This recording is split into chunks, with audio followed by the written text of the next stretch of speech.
Overstock, ticker OSTK, is down 20% today. Now, why are we selling off this far? Now, this is down to the Bed Bath & Beyond news. So obviously this stock bought up, or this company bought up Bed Bath & Beyond. That's why you had this kind of massive run up after their bankruptcy. Just because, again, Bed Bath & Beyond was kind of that meme stock. I think investors kind of took that as a bit of a more of a bullish sign. Or some Bed Bath & Beyond investors may be jumping to Overstock to then kind of have that same exposure. But not really to a massive surprise.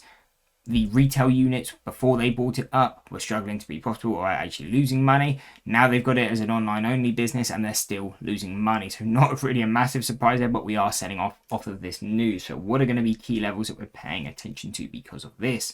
So to cover the supports first, because that's probably going to have to be the main focus on a stock like this, we have $20.35. We hit this at the open today. We got that day trading opportunity long. Now, considering if we push back down, that's going to be a retest. I wouldn't be looking to now be long bias out here, because again, if you're trying to push a level twice, more likely than not, you're now going to try and break it. So instead, I'd be waiting for that next support, which is going to be $18.50. And if we push any lower, we then also have another support at $16. So we have those two key supports, $16 and $18.50, where I would start being a bit more long bias on Overstock. Now, to cover resistances, what else do we want to be paying attention to? So 23.75, that's also a level we did actually kind of just break through that kind of straight on the open.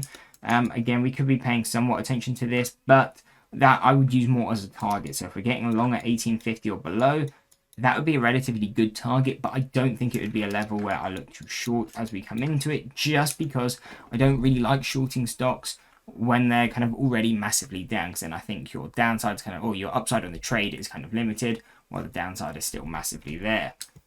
But if we continue to go higher, we break that 23.75, then we can start paying attention to some new resistances, where I would actually probably start looking to be a bit more short bias. And again, if we're holding the stock long still, these can be used as some good targets. But we have $29.30, and we have $33 to kind of $34 as another key set of levels.